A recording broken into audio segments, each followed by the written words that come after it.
Alright, so what's going on, guys? We're done with the Black Swordsman arc, and now we're going to start with the Golden Age arc. So this chapter, titled The Golden Age, Chapter 1, starts off with a very morbid picture. We see a dead tree with many people being hanged from it. Now, from my count, it looks like 12 people hanging from the tree, although maybe there's 13, unlucky 13, you never know. Now, this picture immediately reminds me of something that Jacques Collot made back in 1633. It was part of a series of 18 etchings known as The Great Miseries of War, or The Miseries and Misfortunes of War. The one in particular I want to draw your attention to is the hanging. It's the 11th plate in the series, and it's quite iconic. And it looks exactly like the picture from Berserk here, so it's obvious that Miro was drawing inspiration from Gustave Doré and even Jacques Collot, and you'll see as we get further in the manga, he draws inspiration from many different artists. Now, as the group of mercenaries approaches the tree, they see a fetus underneath one of the women that was hanged. And then in the next image, we got another shot of the tree and Gambino's group, the mercenary group, and there is a colored picture of this as well, so very nice stuff once again. Again, Dark Horse decided not to print these because I'm guessing it probably cost more for the ink, so they were probably just thinking about their profits, but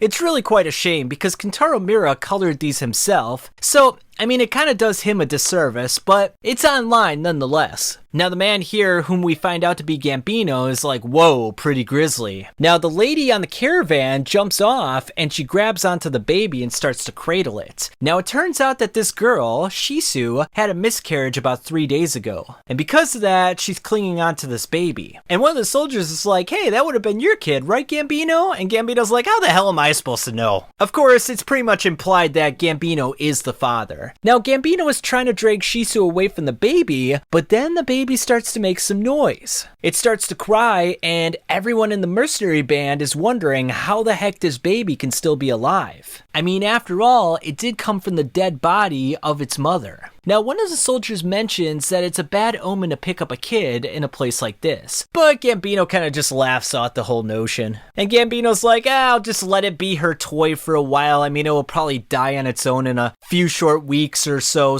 it makes no difference to me. He then takes a look back at the tree, thinking about the bad omen as the caravan rides away. It is now 3 years later, and we see that Shisu is in immense pain. And it turns out that she's infected with the plague, and they're telling the boy to get away from her. However, Shisu wants to see her adopted son. She wants to see Guts. And the various women are wondering where the heck Gambino is, and it turns out he's in the middle of a siege, but it's like, hey, your lover is dying right now, you should be with her at this moment. So Shisu, having no one else in this world to grab onto, is reaching out for Guts, and even though she has the plague, Guts grabs onto her hand just before she passes away. Another 3 years passes away, and we're in the midst of a battle. Now, this sort of terrain, this castle on the hill off in the distance with these men fighting, reminds me a lot of a movie I once saw with Rutger Hauer in it. It's a 1985 film called Flesh and Blood, and I guarantee you if you watch the first 20 minutes of that film, you'll immediately think of Berserk. It's gory, it's action-packed, and it's actually got some rape in there as well. It's pretty hard to watch it sometimes. It's a movie that directly inspired Kentaro Miura, and you can see a lot of similarities between Rutger Hauer and Gambino in particular. And in fact, Kentaro Miura was a major fan of Rutger Hauer in a lot of his movies. There's even another movie I'm going to talk about in the future as well, but we'll get there as we get there. Now we see that Guts is helping out Gambino. He's handing him spears and whatnot, and Gambino's taking care of business. He drives it right through a soldier's abdomen. And unfortunately for Guts, that soldier falls right on him, so Guts has got a corpse right on him, and he's freaking out. He's absolutely traumatized right now. And Gambino's like, what are you doing right now? Who do you think feeds you? If you're gonna be a problem, I'm gonna throw you out right now and you can deal with the soldiers in the battlefield. So even though Guts is only a 6-year-old child, Gambino is quite harsh to him. It's amazing how he has literally no compassion whatsoever. Now, after the battle, we see Guts and Gambino sparring at camp, and you would think a sparring match, Gambino's gonna take it easy on him, but that's not the case whatsoever. He knees him in the abdomen, and he even cuts him up a little bit. So Guts, realizing that, hey, if Gambino's gonna gonna go pretty much all out here, I might as well go all out as well. And he swoops in with swiftness and slashes Gambino across the chin. Now Gambino is absolutely enraged. He's like, "You runt!" as he slashes him across the nose. And this was no small flesh wound. This was actually quite serious. And the other soldiers are like, "Hey, he's just a kid. What are you doing, Gambino?" Guts looks to be passed out here as they're like, that was a little bit childish. And Gambino looks, yeah, I definitely was pushing him a little too hard. I definitely made a mistake. Now we see Guts in the tent, and he's hot, and he's like, "My face feels like it's on fire right now," and he's got nothing to clutch onto, and he hears the other people talking about the fact that he's a bad omen, and he's like, "I'm all by myself, and I feel like crap. What am I gonna do?" So he does the only thing he can do. He grabs onto his sword, which is definitely going to be cold from the steel, and he clenches onto it so he can cool down his body. I wanted to mention this in the Black Swordsman arc, but I decided to wait for this moment right here. Now, a lot of people may wonder how the whole concept of Guts wielding a big sword came about. It actually came from a manga called Pygmalion. The main character of the story, Kurt, is actually only 8 years old when he goes out on a quest to defeat Medusa. And as it turns out, he wields a gigantic sword. And there's actually even moments in the manga where there's swords that are literally the size of like buildings, and they shrink it down, and even though it's smaller, it still has that same weight, and he's still able to wield it. So you can definitely see how Mira sort of drew this inspiration from Pygmalion. There's actually other instances in that manga as well that sort of show up in Berserk in the future, but we'll talk about that as we get there. We then see Guts swinging his sword,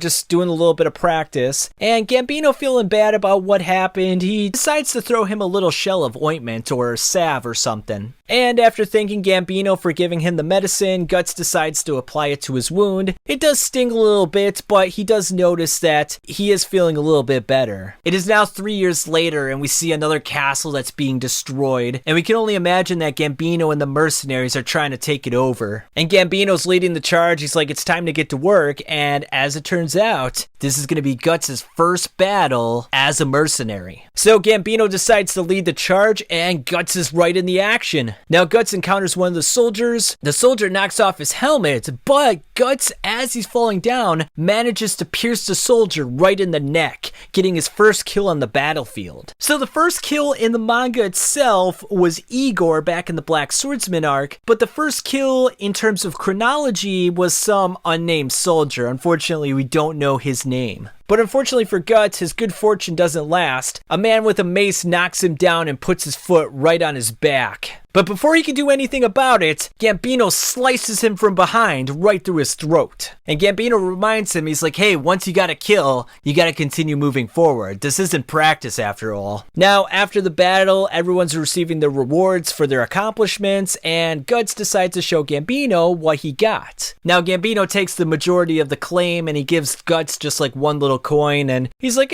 "Keep up the good work." Now, Guts, despite this, seems rather pleased with his efforts. He made it through his first battle, didn't die, didn't seem to take any major injuries, so that's definitely a big accomplishment for a 9-year-old. I mean, hell, there's no way at 9 years old I'd be in a battle. I mean, holy shit, that's gotta be scary. Now, as the various men are enjoying the company of women, there's one man in particular who wants to enjoy the company of something else, and he decides to make a deal with Gambino. Now, Guts is trying to sleep in his tent, but he's like, "Oh man, every time it's like this at night, I just can't stop shaking." We then see a shadow outside of his tent, and then it starts to open up, and Donovan walks in. And Guts is like, "What's going on here?" And Donovan reaches for him, so Guts is gonna grab his sword, but unfortunately, Donovan is too fast. He puts Guts on the ground, he's got him pinned down, and it doesn't look too pretty, guys.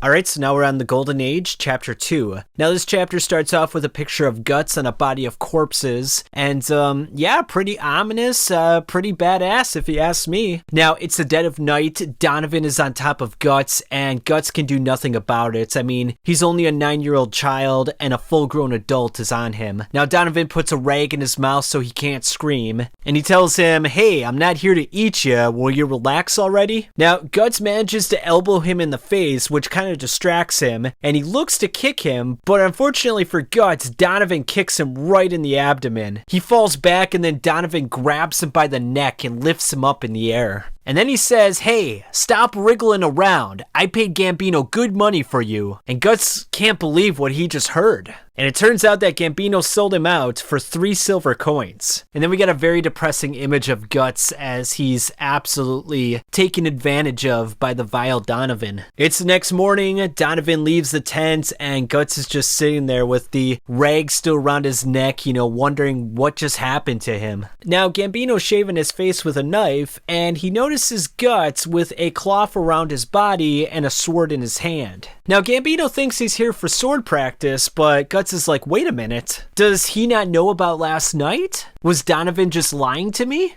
Now, Guts wants to say something about it, but for the time being, he decides to say nothing. He then takes his sword and cuts a barrel of water in half in one swing. Now, sometime later, the mercenaries are on another job, and we see Donovan in his armor, and he looks over at Guts and he's smiling. Gambino leads the charge on top of his horse, and it's go time. Now, we see Donovan taking care of business and enjoying himself while doing so. Now, while he's in the woods, he notices that an arrow pierces his back. He looks over to see who shot him, and it's none other than Guts on top of a horse with a crossbow in his hand. And goddamn if this is not the most menacing horse I've ever seen in my life. I mean, Jesus! And Donovan's like, Guts, you little! And as he's saying this, Guts shoots another crossbow and hits him right in the throat. And then Guts is like, say it. Say it again. Who sold me out? Say it! I dare you to say it. And then he shoves the sword right into Donovan's throat. Guts then gets on top of his horse and rides away so that no one catches him. Now Gambino is telling everyone else that they just need one more push, but then we see a giant explosion. And unfortunately, Gambino was caught up in it. Guts rushes over, but it looks like the damage has already been done. Sometime later, we see Gambino lying on the bed. He's lost his right leg, he's bandaged on his chest and his arm, and he looks to be in a lot of pain.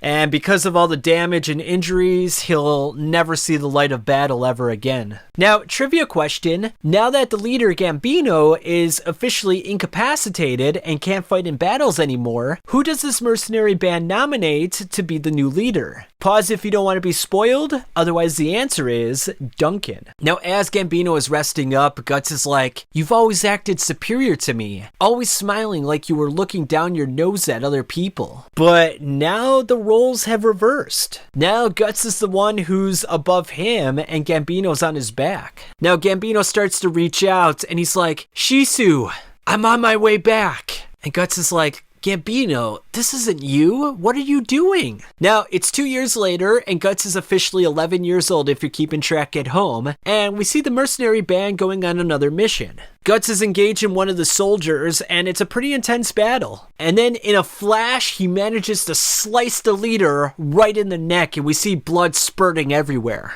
Now, as it turns out, it was the enemy general, and Guts is very pleased with himself. And even though Gambino has been on the sideline for 2 years now, Guts is like, hey, this should get you plenty of women and wine. So in these 2 years, it's basically implied that Guts has just been making money for Gambino so that he could just pleasure himself and have a good time. Guts is not even thinking about himself whatsoever. And Gambino doesn't even seem to appreciate him. He's like, meat, where's the meat for the dog? And even whacks him with his crutch. Guts then walks away and Gambino kicks the dog. And one of the soldiers is like, oh, there's big bad Gambino up on the hill again. And Gambino's like, a joke? Then why don't we see how sharp your wit is? I don't care if there's 2 of you. And even though Gambino's got 1 leg, he hasn't been in battle for 2 years, they're still like, yeah, no thanks. Gambino is then seen seething in rage as Guts takes the money that he earned and throws it on the ground. He then takes his sword and vents out a little bit of his frustration. It is now raining at night, Guts is laying in his bed, and he's kind of thinking about what's going on. He's like, I just gotta stop thinking. Tomorrow I'll kill lots of enemies again, earn lots of money. Because that's all Gambino has taught him in these 11 years. Go out, kill enemies, and make money. He hasn't taught him anything else besides that. And now the thunder crashes cracks and we see a deranged Gambino with a sword in his hand looking down at Guts. He then swings the sword and Guts barely dodges. And he's like, Gambino?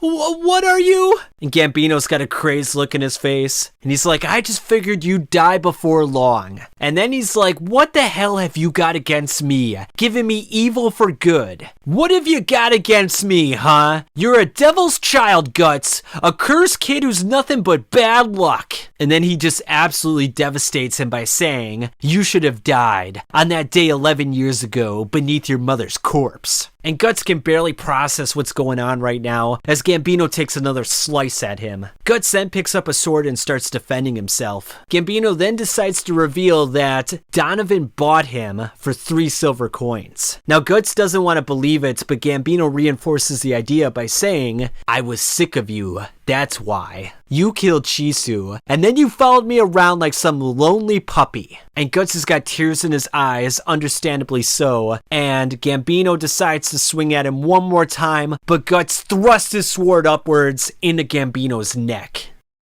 So now we see a picture of the sword going through Gambino's neck, and Guts is absolutely horrified by this. And Gambino's like, you killed Shisu! And then Gambino's corpse lands right on top of Guts, and what an absolutely magnificent panel this is, guys. It's so horrifying, gruesome, and impactful. It just really leaves an impression on you. Now we see the lantern fall onto the ground and the fire is starting to spread. Guts looks at Gambino's body and he's like, Gambino? He still can't believe what happened. I mean, it's pretty shocking if you think about it. He's 11 years old and he just killed his pseudo-father. The other mercenaries come into the tent because they see the fire and they see Gambino on the ground. And one of the mercenary soldiers attacks Guts, but he responds by cutting his arm. The others lunge in, but Guts evades them and runs out of the tent. He then grabs a horse and then starts escaping. And they're like, Gambino was murdered after he was acting like a father to Guts? Which is kind of shocking because most of the mercenaries knew that Gambino was kind of an asshole and he would beat up Guts at any chance he had. Unless the mercenaries just die so frequently that like literally their shelf life is like a couple of months to maybe like a year or two, and they don't really know the history behind Gambino and Guts. I mean, you never really know. And then one of the guys is like, he's an evil omen, a cursed kid who's nothing but bad luck. We then see the mercenary band chasing Guts down with their crossbows in hand, and Guts has only got a sword and no armor, so he's at a major disadvantage. One of the crossbows hits Guts right in the back, and unfortunately, he falls off of his horse. Well, unfortunately in some regards, and fortunately in others. Because of the fact that he fell off the cliff, the mercenary band can't chase him down and finish the job, so they kind of just have to leave things as they are and hope that he died. But luckily for Guts, he survived the ordeal. We then see him lying down in a pool of water and looking up at the sky. And what a gorgeous panel this is, guys. Guts then hobbles up and starts dragging his sword with him. And he's like, I'm cold. I lost too much blood while I was out. 2 broken ribs. Where am I going? And he talks about the fact that it would have been easier for him to die, but nonetheless, he pushes on. We then see a pack of wolves staring down at Guts. The wolves howl, they start to attack, and Guts takes one of them out with one swing of his sword. Now, before dying, the wolf bites into Guts. However, he still manages to defend himself. The other wolves start to attack, and they're inflicting some pain on him, but nonetheless, he continues to fight on, slicing them down one by one. And by the end here, we see him leaning on his sword, he's exhausted, he's hurt, and the other wolves, even though they have the numbers advantage, they're like, yeah, this is too risky, we gotta get out of here. Guts then collapses onto the ground. He says Gambino one more time before passing out. We then see a caravan come by, and it turns out to be another band of mercenaries. Guts, as he's losing consciousness, thinks of Gambino one last time as he's chasing him down. We then see a flash of light, and it's 4 years later. And if you're keeping track at home, he is now 15 years old. Now we see a group of soldiers going after a general, and they're storming the castle. They then run into a monstrous enemy with a huge battle axe in his hand, and he's taking down everyone in sight, and his name is the Grey Knight Bazuzo. And he's like, no one's gonna get past me. Anyone who wants their head smashed in, step right up. Now everyone's freaked out by this and they're like, how the hell are we going to take down a guy like this? But Guts, at only 15 years old, steps up to the plate and is ready to go. Now everyone is like, wow, look at that sword. It's bigger than him and he's able to wield it? How is he able to do that? And they're even laughing at him. Now the leader of the Knights tells Guts that if he manages to kill Pazuzu, which is very unlikely, he'll receive 5 pieces of gold. Now Guts wants 10, but the Knight's like 7 and no more. Realizing that's the best offer he's gonna get, he's like, okay, time to take down Pazuzu. We then see Guts lunge forward, and he takes Pazuzu by surprise. Now Guts is very aggressive and attacking as fast as he can, and Pazuzu's doing as best as he can just to defend. However, Pazuzu is quite strong, and he starts to fight back. We then have some great images of Guts and Pazuzu on the ground. And with Pazuzu dead, the enemy has no chance. So the Knights decide to charge forward.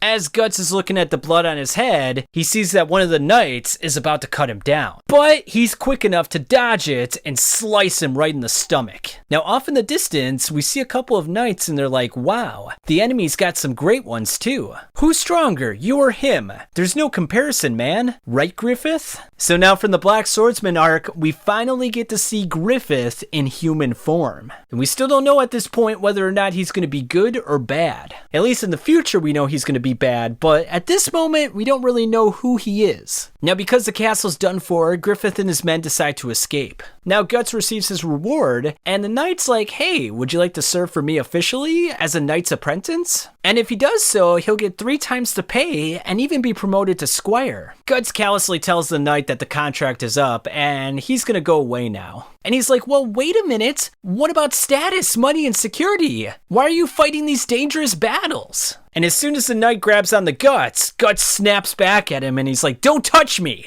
The Knight then calls him a dog as Guts walks off. We then see him walking on a path, and the mercenary band that was at the castle notices that he's all by himself. And because he got a reward for killing Pazuzu, they're like, hey, we could steal his money. They even ask Griffith if it's okay, and he's like, do as you will. And we find out the guy that's going to lead the charge here is a young Corcus. Now, before they venture off, Casca, a girl mercenary, says that she doesn't stand a chance against him. And she even mentions you'll die. Now, a young man with a ponytail, Judo, is like, are you sure about this, Griffith? But Griffith is just chilling in the grass right now. Guts then hears a noise and sees a couple of mercenaries chasing him down. Now, trivia question, who is the first man that Guts kills among these mercenaries? And the answer is Dante. We then see a large man attacking Guts, but Guts manages to slice off his arm. And because of this, Corcus starts to hesitate. Now, Casca's off in the distance like, I told you so, I knew you couldn't defeat this man. But Griffith's like, hey, Casca, can you just go take care of this? Now, when I see Casca like this, it immediately reminds me of the Blood of Heroes, particularly the character that was played by Joan Chen. And if you look at Joan Chen right here, she's a short Asian woman with dark complexion and dark hair. Looks exactly like Casca. And then if you look at the various pieces of armor and helmets that they wear in the movie as well, very similar to the helmets you see in the Golden Age arc. Now, in the movie, it's a futuristic society where mankind and technology has been wiped out. So, Rutger Hauer, Joan Chen, and 4 other people travel around playing this game that is very brutal, and it involves taking a dog skull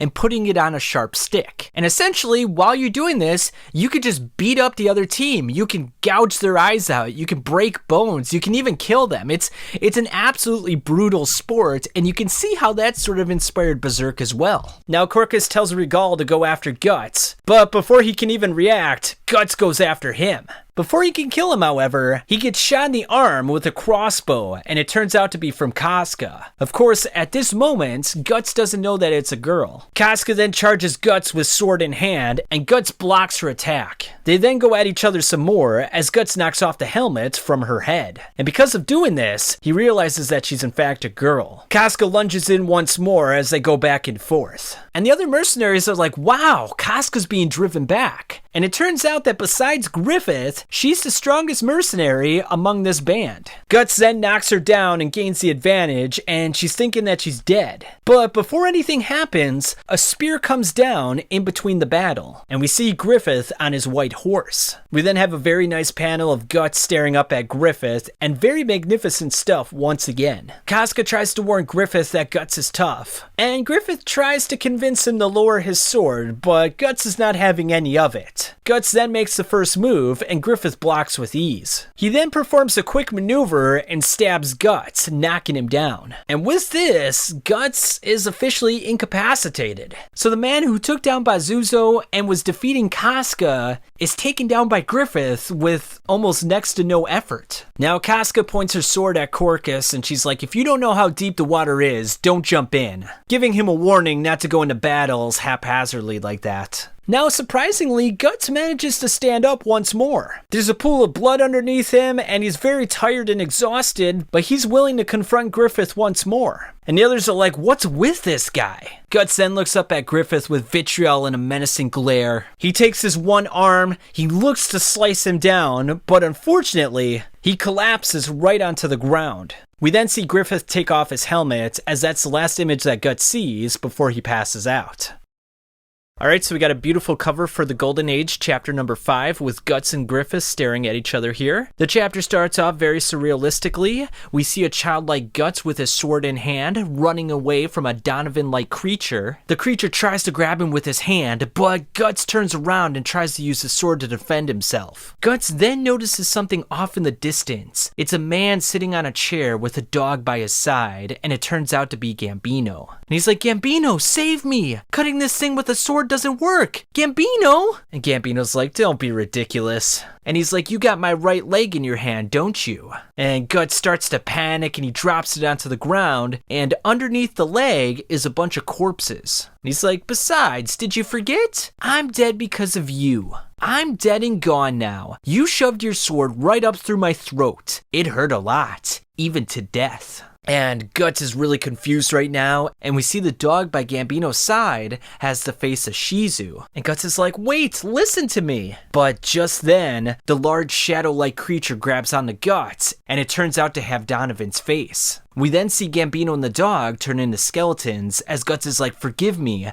please forgive me, Gambino. And as he's starting to come to, he's like, don't touch me, stop, don't touch me. And he notices that a woman is warming him up. And the one thing that he remembers is dark eyes. He then wakes up completely and remembers that he was defeated by the man with the long hair. He then decides to step out of the tent and sees a bunch of mercenaries. He then notices a girl talking to the man that defeated him earlier, and she gets very angry, turns around, and walks straight towards Guts. Guts notices the dark eyes, and the girl decides to punch him right in the chest. Right where his wound is, so definitely got a hurt there. And Casca's like, I wish you died after Griffith was through with you. And as Guts is clenching his side on the ground, Judo is like, our Casca gave up being a woman so she could be a mercenary long ago. In truth, she's much better at being a swordsman than many of the men here. And it's because of Griffith's orders that she slept with Guts to warm him up, due to the fact that he lost so much blood.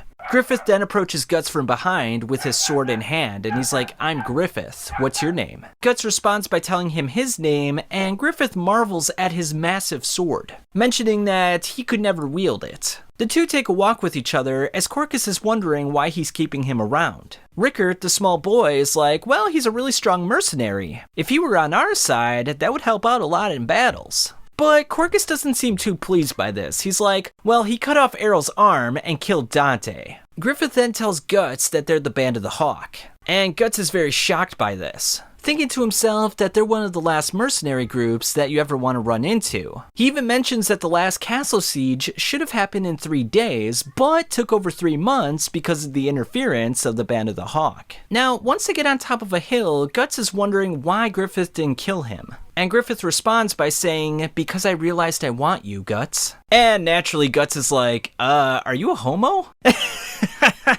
Now, it turns out that Griffith was rather impressed with Guts' battle against Pazuzu, but he does mention that if Pazuzu's battle axe didn't crack, it would have been Guts that died on the battlefield that day. And Guts is like, probably. And Griffith's like, the way you fight, it's almost as though you're gambling on your own life. He remarks that Guts doesn't yield an inch. even against a monster like Bazuzo or multiple opponents like Corcus's group. And because of this, Griffith finds him rather interesting, and he's even taken a liking to him. Now, given all the kind words, Guts is actually rather turned off by all this, and he's like, I don't want to be part of your mercenary band. And he reminds Griffith that it was the Band of the Hawk that initially attacked him, and because of this, they're enemies. He then whips out his massive sword, and it looks like it's on. And Griffith's like, well, what if I win? Guts responds by saying, then make me your soldier or fag boy or whatever. Griffith agrees to this request, and he pulls out his own sword. Now, Casca wants to intervene, but Griffith tells her to stay out of it. Guts then takes the initiative by swinging his sword, but Griffith defends rather well. The other members of the Band of the Hawk catch wind of this and start to run over to Griffith's position. Griffith and Guts then go back and forth, with Guts experiencing a flesh wound and falling backwards. Now, because of this, Guts is wondering how he's parrying all his attacks with such a narrow blade. And on top of that, he's doing it all with one hand.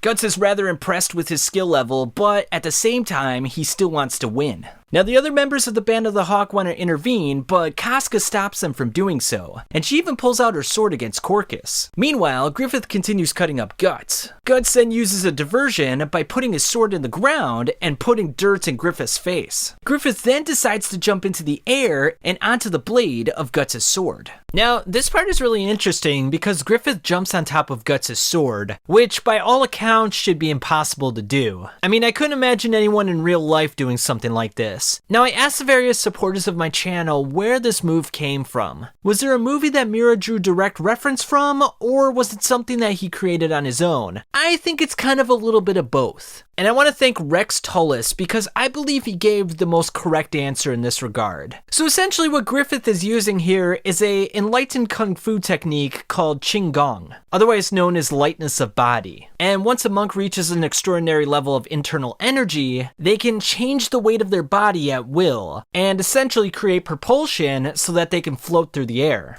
You see this sort of mystical ability in Crouching Tiger, Hidden Dragon. And in a lot of wuxia kung fu films, you see various people floating through the air for periods of time and even jumping on weapons and such. Never an instance of someone jumping on a sword, so I think that is completely unique to Berserk. But as someone else pointed out as well, there was a moment in the Ocarina of Time in which Dark Link jumps on Link's sword. Now it looks like Griffith has the decisive advantage, and it looks like it's all over. And Griffith even mentions, I like you more and more, you'll do anything to win, but you can't swing your sword like this. What now? Feel free to give up if you wish. And even though Guts is sweating just a bit, he starts to smile, and he's like, you're a talkative bastard. I'll show you how mouth should be used in a fight. And with this, Guts decides to chomp down on Griffith's sword. Now, this moment actually comes from another manga, a manga that was written and illustrated by Go Nagai. And the manga was called Violence Jack. There's a moment in that manga where Violence Jack bites onto a sword. And the character of Violence Jack is very similar to Guts as well. Heck, he's even taller than Guts. I believe he's anywhere from like 10 to 12 feet tall. He's got dark hair, he's hulking, and he's absolutely brutal. Much like Guts in the Black Swordsman arc. And just in case you're wondering, Go Nagai is the same guy that wrote Devilman. And Kentaro Miura was a big fan of his work, and you see a lot of references to Devilman, Susanoo, and Violence Jack in Berserk. And I'll try to point most of those out as we go through the manga as well. It should also be noted that Saitama from One Punch Man also bit onto a sword as well. Now we see Guts biting down onto the sword, and Griffith is quite surprised by this. And we see blood coming from Guts' mouth, he pushes Griffith forward, and all of a sudden, it looks like he has the advantage. And then Griffith is falling down a hill, Guts goes after him, and the Band of the Hawk is like, oh no, he's fallen! Griffith is on his back, Guts puts his hand on his shoulder, and he's ready to punch. And he even lands a punch right in his face and draws some blood. He then starts to kick him, and everyone in the Band of the Hawk is like, oh man, no way, Griffith is on the ground. But Corcus tries to keep their spirits up. He's like, no, you fools. It's a strategy, it's strategic. Guts then spits some blood out of his mouth, and he's like, how's your own blood taste? I bet that's the first time that pretty face has ever been hit. Now, Griffith grabs onto a rock, and Guts is ready to punch once more, but Griffith has got a very devilish smile on his face. He then catches Guts' arm and puts him into an armbar, and by putting his weight onto Guts' shoulder, Guts is on the ground, incapacitated. Now, the Band of the Hawk is very pleased by this. They're like, he did it! And Griffith is like, that was quite effective, but it's all over now.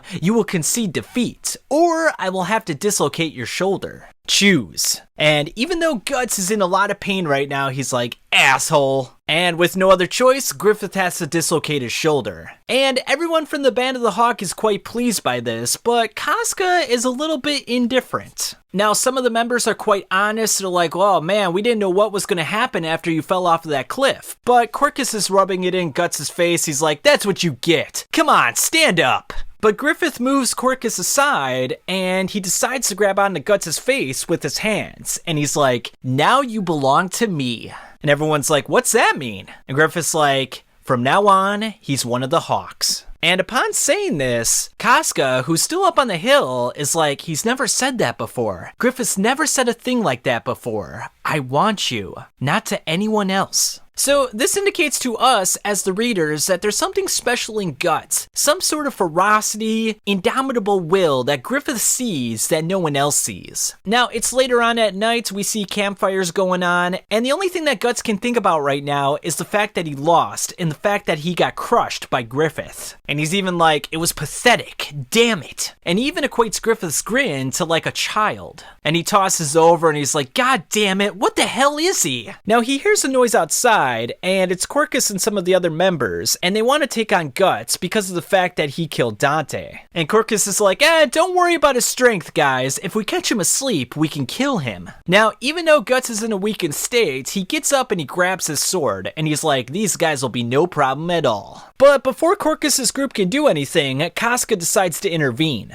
And she's like, even if he's wounded, he's still gonna beat you guys. And Quirkus is like, come on, you got a grudge against him, don't you, Casca? You had to act like a whore for him for 2 nights. Or did something happen then? And that's quite the insult by Quirkus, and I don't blame Casca for being pissed off in the least. And she's like, say that again and I'll take your head off. And with that, Quirkus scurries off with his tail between his legs, and then Guts comes out of the tent. Guts is like, well, that makes 2 times that I owe ya, so I'll say thanks for now. And Casca's like, hey, don't get the wrong idea here. I'm only doing what Griffith ordered. If I didn't, who'd bother with ya? Guts then lays down in his tent and goes to sleep with his sword in hand. We then see a very picturesque landscape, and it looks like the Band of the Hawk has got a new mission. Griffith tells them that the enemy has a force of about 2,000 strong, and they're going to take a roundabout route along the river and sneak attack the enemy. So essentially, they're going to make a sneak attack through the enemy's camp through the center, which is very risky, but if it works, it's going to pay off handsomely. And even though it's very risky, Guts is like, wow, the Band of the Hawk has full confidence in Griffith's plan. This is quite impressive. And the most important part of the mission, the rear guard, is going to go to Guts. Now, because they're going through the enemy's center, they're going to have to flee really quickly, and the rear guard is pivotal to that moment, because he's going to have to fend off several hundred horsemen while fleeing, and there's a very high risk for death. And Guts is like, well, it's an order, right? So he doesn't even refuse. He doesn't even show any fear whatsoever. And Casca's like, wow, Griffith trusts this louse? And Quirkus looks very pleased by this. He's like, that's the end of him. Now the Band of the Hawk embarks on their mission, and they go through the river. Now the fact that they're traveling through the river and the wind is going to cover up their sounds, it's going to catch the enemy off guard, and Guts is rather impressed that Griffith calculated this all into his equation. We then see Judo take out one of the enemies with a small dagger, and then we see one of the enemy nightmen looking off into the forest. We then see a couple of torches come through the forest, and he's like, oh, enemies! But it's already too late as the Band of the Hawk makes their advance. They then start taking out the enemies one by one, and we even see Guts cut off one of the enemy's heads. They throw the fire into the barrels, and then they start making their escape. And we got some very beautiful panels here of the horses and the Band of the Hawk making their escape. We then see the enemy soldiers release the cavalry, and they start chasing down Guts. And from this point forward, Guts is going to take on the bulk of the fighting. Now to start this chapter, we got some beautiful cover images right here of Guts, Griffith, Casca, and right behind the Berserk logo, this is not so obvious until you see this image right here. It's a picture of Zod as a shadow. Of course, we don't know that at this moment, but very cool foreshadowing on Mira's part. And then we see a picture of Zod right here, this menacing creature. We just get a close-up of his face. You know, he looks like a snarling lion or a minotaur or something like that. And then finally, we get a picture of Guts here as he's holding his sword and just kind of holding his hand like this. Very cool stuff, guys. All right, we see Guts getting chased through the forest by the various horsemen, and he's clearly outnumbered right now. He then defends against an enemy attack. He then turns around the situation and slices through the guy's neck. He then notices that several of the soldiers are going after Rickert, and Rickert is having a hard time defending himself. Guts then thrusts his sword through one of the soldiers' neck, and with this, he tells Rickert to get out of here. And Rickert, not hesitating, is like, okay! And Guts looks back at the plethora of soldiers, and he's like, come and get me. We then notice the other members of the Band of the Hawk back at the castle, and it looks like they successfully completed their mission. And the various noblemen are congratulating Griffith. However, he doesn't look too pleased right now. He then asks Corcus what their losses are. And he's like, it doesn't look too bad. By the way, that new guy's doing better than I thought. The rear guard's holding out so well. The enemy doesn't even seem to have much of a chance to snap at our behind. But Griffith is like, well, where is he? And Corcus is like, I don't know, I lost sight of him. And Griffith looks a bit concerned right now. And Casca's like, what the heck is going on? Why is he showing Guts so much favor? Meanwhile, we see Guts slashing through the enemy soldiers like it's nothing. However, the sheer numbers is causing him a lot of problems. And even one of them knocks him in the back, and he sort of falls to the side of his horse. Now, it looks like it's all over. However, Guts has got a few tricks up his sleeve, and he takes down another enemy soldier. He then pushes himself off of a tree and regains his balance. And he's like, now is my chance. He's looking to escape. Unfortunately for him, an arrow goes into the neck of his horse, and he's dislodged. And with him being dismounted, the enemy has got him dead to rights. And he's like, damn, they got me. But just in the nick of time, a couple of arrows go into the enemies, and Guts is very surprised by this. And when he looks behind him, he sees Griffith, Pippin, and Judo. And Griffith puts out his arm, he's like, grab a hold of me. Guts does so, and Pippin takes care of business with his giant mace. And goddamn does he look badass here. And one of the few times he actually says something, he's like, let's go. Now, even though reinforcements came in for Guts, the enemy is not going to give up. They still got the numbers advantage here. Now, while on the horse, Guts is like, why'd you come back for me? Griffith's like, don't speak, you'll bite your tongue. Well, Guts is like, well, it doesn't matter, we're double riding right now, they're gonna catch up to us. And Griffith's like, just a little more, a little farther.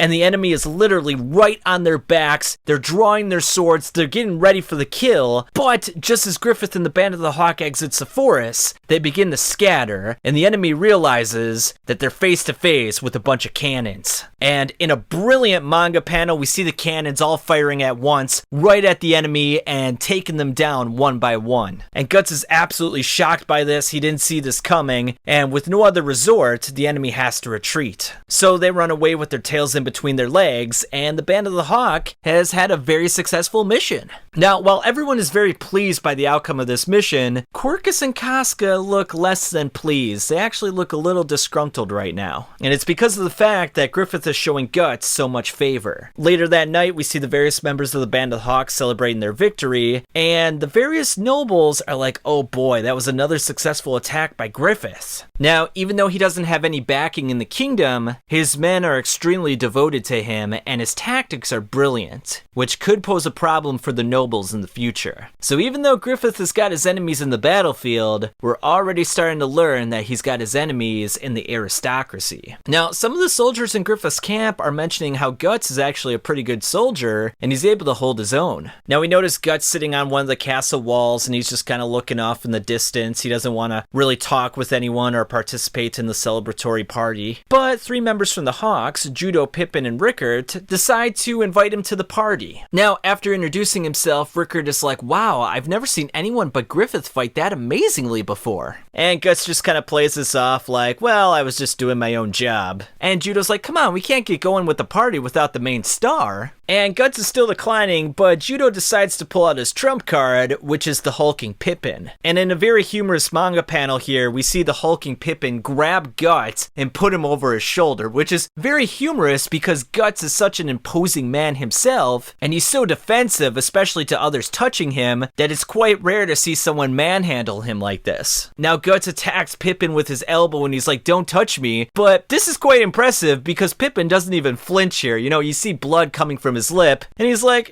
don't be shy. So you really gotta wonder how strong and durable Pippin is. He's got his place in the manga, he definitely plays a role, but we never really got to see how strong he really was. I'd be curious to see him against a really strong opponent. Someone like a Bascan, could he take him down? Now Pippin drags him to the party, puts him down on the ground, and offers him a drink. Judo henceforth proposes a toast, and Guts reluctantly accepts it. The other members of the Band of the Hawk introduce themselves and applaud him for his efforts. And even though the majority of the members are rather happy, we see that Corcus is still a little pissed off right now. Griffith then gives Guts a nonverbal toast, and we see Casca off in the distance just watching the situation. And then this chapter ends with a picture of the castle, and we see the various stars and the moon in the background. It's then morning time, we got a picture of the castle here and the various soldiers sleeping. Now there is a colored panel of this picture as well, and I'm showing it on the screen, very beautiful. And then I really love this image right here. You know, Guts goes back to the castle wall. Presumably he's been sleeping there all night, and just a very beautiful colored panel right here by Kentaro Miura, guys. And then we see Guts looking down at the Band of the Hawk, and he's thinking about last night, and you know, how everyone's been so nice to him, and how it seems like, you know, he's part of a band of mercenaries again, and he's actually part of a family, if you will. Now Judo comes back to him and he's like, you must really like high places. And he's like, now the Band of the Hawk, do you think you'll fit in? Now Guts is unsure about this, he can't really say at the moment. And even though he's been part of mercenary bands in the past, this one's a bit different. Everyone's a bit younger, and there's a different vibe about it. Now Judo explains that they got escaped prisoners, street urchins, sons of blacksmiths, and even secondhand sons of poor aristocrats. But the element that makes them really different has to be Griffith. And the reason that all of them are here is because of his charisma. And unlike most mercenary bands that are only concerned about making money, the Band of the Hawk is a little bit different. Even though they spend most of their days killing people, they can also cry, laugh, and get angry. They express their emotions very outwardly. Now Guts is like, Griffith, what kind of guy is he? And Judo's like, well, that's kind of hard to explain. He's got this strange wisdom about him, yet he seems like a kid. And then when he gets a spine-chilling look in his face, he'll juxtapose that with a smile like an innocent baby. Is he a child or an adult? A good guy or a villain? I don't really know what he is. And Guts thinks about the fact that he's seen both of these sides of Griffith as well, and he doesn't really know what to make of him himself. And then Judo explains that he's got this conviction in everything. Now in the midst of their conversation, one of the Band of the Hawk members comes up to Guts, and he's like, hey new guy, boss is calling ya. And then just before he leaves, Judo's like, I'm sure you'll find it here, the place where you belong. We then see Guts go into a courtyard where he sees Griffith bathing himself completely naked. And he's a little perturbed by this, he's like, okay. And Griffith even invites him.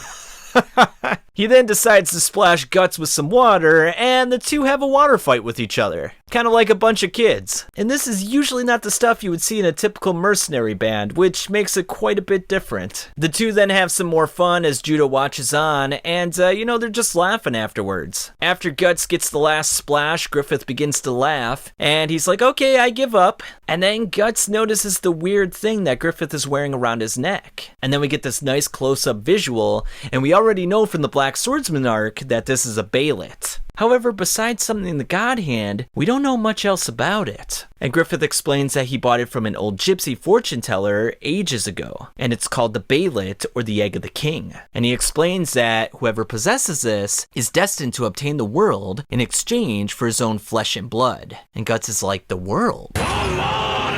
Griffith then hands him the baylet, and as Guts is looking at it, one of the eyeballs opens up. And Griffith explains that he's like, it almost feels like this thing is alive. And he's like, neat, huh? Guts is like, hey, I still haven't heard your answer. Why'd you come back and save me in that battle? And Griffith explains, well, you're an excellent soldier. I don't want to lose you in a petty battle like that. And then Griffith emphasizes the point that this is no more than a single step. The Band of the Hawk, all the victories on the battlefield, are just the outset, just the beginning. This is where things start to get interesting. You can bet your life on that. I will get my own kingdom. And Guts is looking up at Griffith as if he's some sort of messianic figure, someone larger than life itself. And then Griffith emphasizes the point that you will fight for my cause, Guts, because you belong to me. I will decide the place where you die. Now, later on, Guts is pondering the thought of Griffith getting his own kingdom, and he's like, is that guy serious? He's not nobility or royalty, he's not even a knight. And then he's like the same age as me. Can just one man do it? Does he actually mean it when he says that? He's gotta be crazy. But then Guts begins his own musings. He's like, what have I been doing these past 4 years? Running around from one battlefield to the next. Killing enemies, just surviving. And then he has a flash of Gambino in his mind as he's thinking about all this. And then he thinks, where am I going? I still don't have an answer to that question, Gambino. And then just as he's thinking about all of this, Rickard opens the door and knocks Guts into the water. Now, even though Guts is very furious right now, Rickard congratulates him on the fact of being in command of various men in the Band of the Hawk. And he's like, hey, who knows, maybe in a year you'll be in charge of 100 men.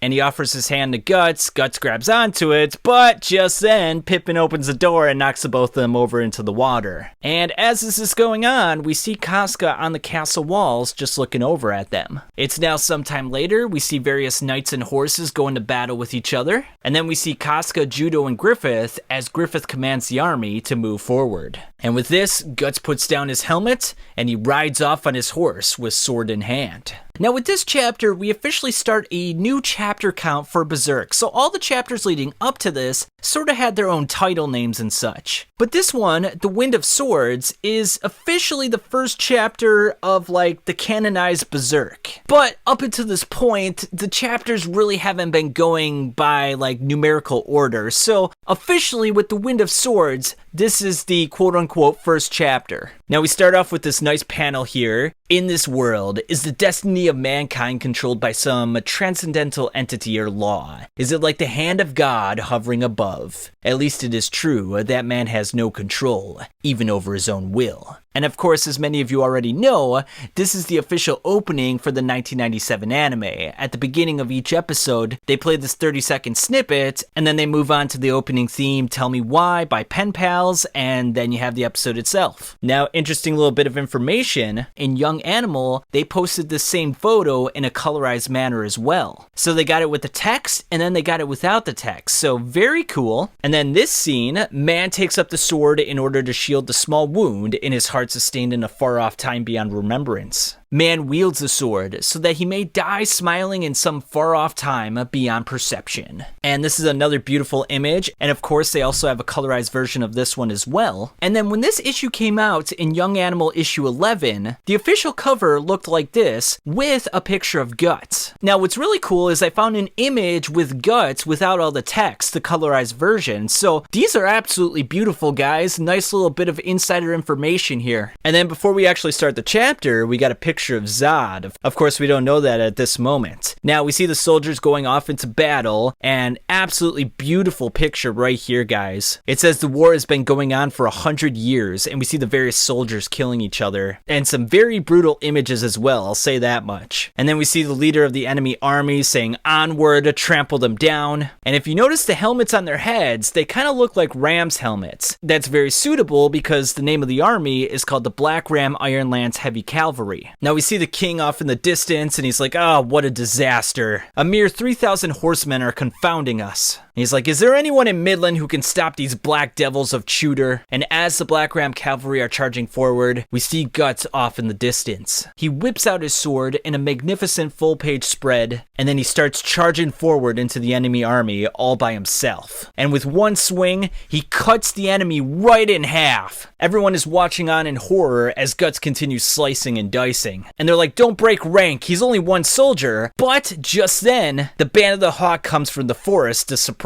them. or as the enemy calls them, the Grim Reapers of the battlefield. So it looks like in the time that Guts has been with the Band of the Hawk, they've gained quite the reputation. And we see Griffith and the others taking out the soldiers, and because of this, the enemy is forced to retreat. We then see Griffith giving Guts the thumbs up, and Guts is just kind of like, okay, yeah, that went swimmingly. Now it is interesting, this did not come out at the time obviously, but when the Berserk trading card game came out, there was a colorized version of Guts in this same pose. Now the Band of the Hawk returns to the castle, and everyone is complimenting Guts on being the star of the battle, and we find out that Guts is the leader of the Hawk's raiders. And Guts apologizes, like, oh, sorry guys, I went and charged out there by myself. And none of the Hawk's raiders really seem concerned about this. They're like, oh, what are you talking about? It worked out for the best. But someone is not too pleased with this, and that someone happens to be Casca. She's like, Guts, we need to talk. Now Guts tells them to start celebrating without him as he goes with Casca. Now it turns out that Guts and Casca have been at each other's throats ever since Guts joined the Band of the Hawk 3 years ago. And sure enough, Casca takes this moment to excoriate his behavior. She grabs onto his cloak and says that he got lucky and that his selfish behavior could have exposed the Band of the Hawk to a greater danger. But Guts doesn't seem too concerned about this. She's like, practically nothing about you's changed in these past 3 years, ever since that time you went off on Griffith. You're satisfied as long as you get to cross swords with the enemy. You don't think about your comrades one bit. You're just a mad dog.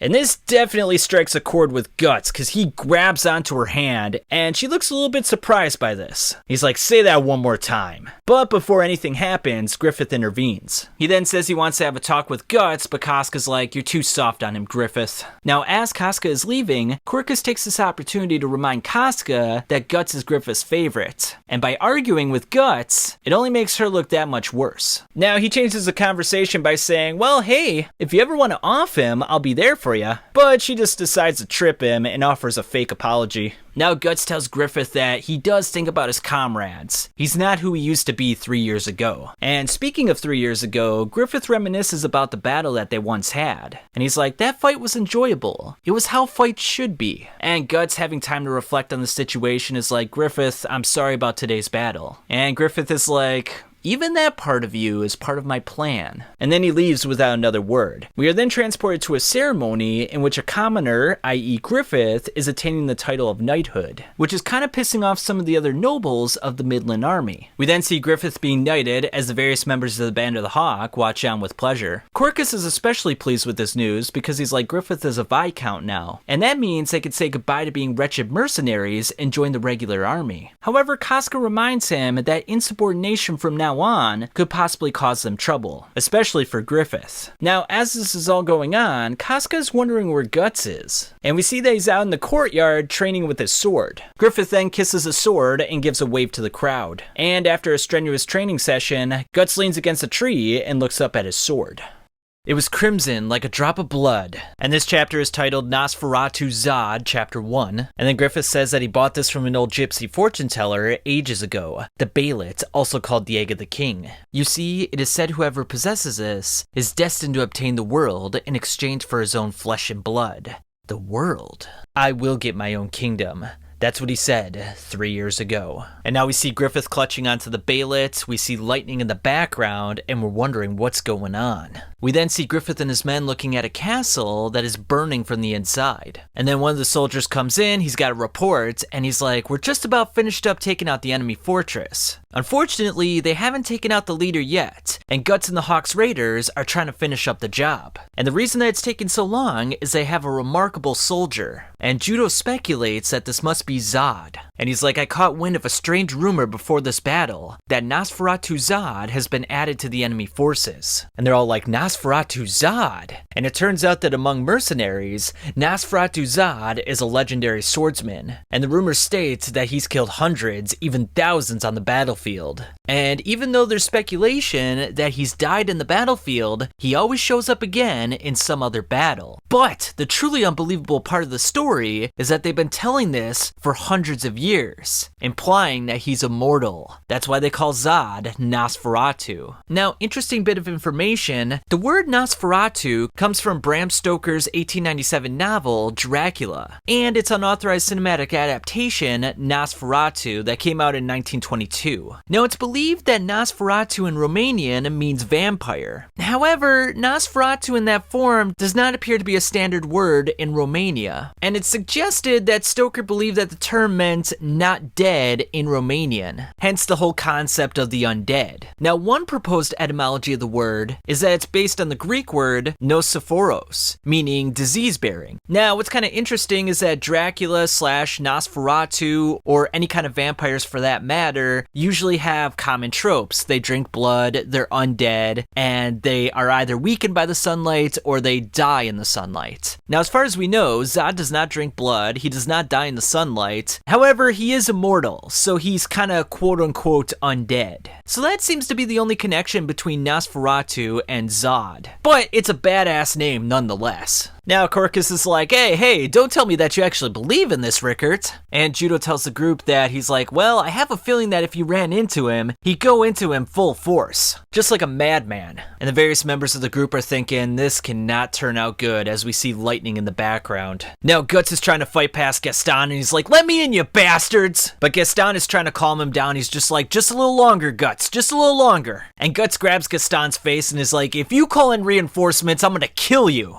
It's one man. A single enemy's got all 500 of the Band of the Hawk's raiders stuck like nails in a wall. And just as Guts is saying it's humiliating, we see Delos coming out of the castle with half of his body torn off. He falls into Guts' arms and he's like, Zod, Nosferatu. Now everyone else is very worried, but Guts stands up, straight back and all, and he's ready to go in. And he's like, nobody come in, I'm killing him alone. He then walks into the castle and sees bodies laying all over the place. And just not regular corpses, these corpses are mutilated. Arms are missing, faces are cut in half, and eyeballs are sticking out. And Guts is like, man, they're torn apart like rag dolls, what's going on here? And then he comes upon a sight that is truly horrifying. He sees heads all ripped apart, eyeballs sticking out, blood everywhere, brains all over the place. And then he sees two men impaled upon a single sword, and a monstrous hulking man that's staring him down. And with this, Guts goes absolutely berserk. He charges forward, but unfortunately for him, the man throws the bodies in Guts' direction. He's then knocked back into a pillar as Zod breathes smoke out of his mouth. And with this impressive display of strength, Guts can only think, what the hell is this? Now the cover for chapter 3 is really interesting. We see a picture of Zod here, and his hair is standing up, his ears are very pointy, and it looks like he's got the face of a cat, which is kind of interesting. We don't exactly know what this means yet, but I definitely think it's symbolic. We then see the monstrous Zod bearing down on Guts, and what's really interesting about this is that he is absolutely massive. I mean, we know that Guts is very tall, but it looks like Zod's at least 8, 9, maybe even 10 feet tall here. And even though Guts was pushed back, Zod's like, you parried that strike well, boy. And this is the first time in Guts' life where he's actually stunned in a battle. He's frozen in place by Zod's mere strength. Now Zod goes in full force, and Guts does his best just to block the attack. We then see Guts dodge another attack. However, Zod's sword goes through the entire pillar of the building. Zod continues his impressive display of strength and quickness as he continues attacking Guts. And even though Guts is doing very well, he's eventually knocked back and blood comes out of his mouth. And you can tell that he's mustering all his strength just to save his life at this point. And he even remarks that Zod is like a monster. Now Zod remarks that this is the first time in 50 years that someone's been able to stop his sword for this long. And Guts is like, man, I can't even get a swing in. He's the strongest. He's stronger than anyone I've ever crossed swords with. I was speechless at how good Griffith was, but this guy, his power is beyond human. And realizing he can't stand toe-to-toe with Zod, he's got to think of another tactic to take him down. He then realizes that their swords are evenly matched, and he prepares for his next attack. And then Zod realizes that Guts is going to gamble everything on his next sword strike. And he's like, I'll bet you're counting on your blade length to make up the difference. But will it? Your brains will be on the floor before your sword can touch me. Interesting. I accept. And then Zod goes in full force in a very beautiful panel, guys. The two then clash with each other as Guts' sword starts to go into Zod's sword. We then see Zod's blade cut in half. And even Zod is very surprised by this, but unfortunately for Guts, his blade is stopped by Zod's arm. He then grabs the blade with his bare hands, and he's like, what a surprise. After being pushed back that far, I never thought you'd try to break my sword. You were the first human to drive your sword this deep into my body. And then we see a very monstrous transformation occurring as fur is growing out of his body. We see a pair of horns, and it looks like this is the first time that this has happened to him in 300 years of slaughter.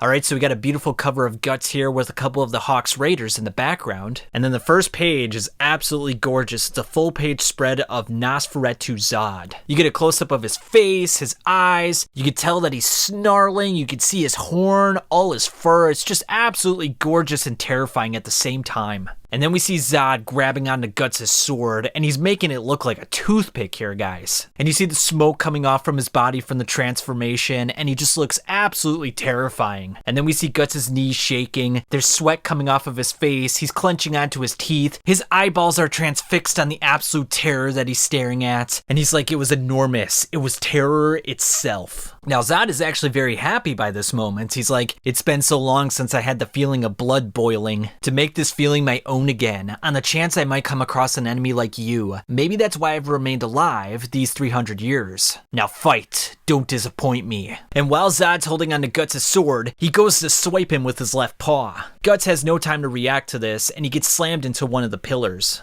Zod then roars as Guts is like, this can't be. It can't be real. Like, monsters like this can't exist. But he doesn't have time to philosophize about this any longer. Zod goes in with his horn, and Guts barely dodges. Zod continues attacking, with Guts narrowly dodging each attack. He then tries to slash his horn with his sword, but it does nothing. Zod then knocks him back into another pillar, and Guts is bleeding from his head and all over. Zod then grabs onto Guts' body like it's a rag doll, and he's like, is this all the power you've got? And even though he did well for a human, he's not going to show him any mercy. And because he can't fight, he's going to tear him apart. But just in the nick of time, a couple of arrows go into Zod's back. He then looks behind and sees the band of the Hawk led by Griffith. Now what's really interesting about this panel right here is that Griffith is sweating. One of the few times we ever see him sweat like this. Now we see that Corcus, Rickards, and Casca are all sweating as well. They're all terrified. They have no idea what's going on right now. Now Griffith commands his men to fire the next volley, but Zod just merely takes the arrows into his skin. And because of this interference, Zod is absolutely enraged. He's like, no one may defile this battle. I won't have it. He then starts skewering the men with his horns and starts ravaging everything around it. We then have a really nice panel of Zod chomping down on a human and tearing apart another one with his hand. Now this may be a reference to Nosferatu Zod. You know how I said that Zod doesn't actually drink blood? Well, there are many instances of him chomping down on humans like this, so it could be implied that he's taken in some blood, maybe, but it's never directly referenced that he's actually drinking their blood. He then stomps down on a man as Griffith tells Casca to get everyone out of here. He then goes to help Guts, but Guts is like, what the hell are you doing, Griffith? And then as Griffith pulls up Guts from the ground, Zod comes in and he's like, where are you going? Your heart's still beating? And the two just look absolutely terrified right here.